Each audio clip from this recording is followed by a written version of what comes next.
Hello everyone. In this video I will show you how to make India in Infinite Craft. Let's get started. First add earth. Then add fire to it. Then add lava on it. Then add volcano to it. Then drag and drop mountain in on the right side to remove it. Then take water 2 times. Then add them. Then add lake to it. Then add ocean to it. Then add earth to it.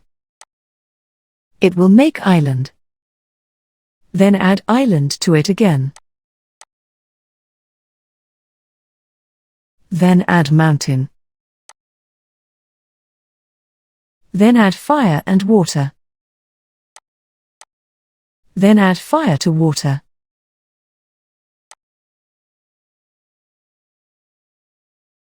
Then add steam to steam it. Then add cloud again. Then add rain to Asia. It will make monsoon. Then add Asia to monsoon. It will make India. And there you have it, folks. If you find this video helpful, don't forget to give it a thumbs and subscribe to our channel for more tech tutorials.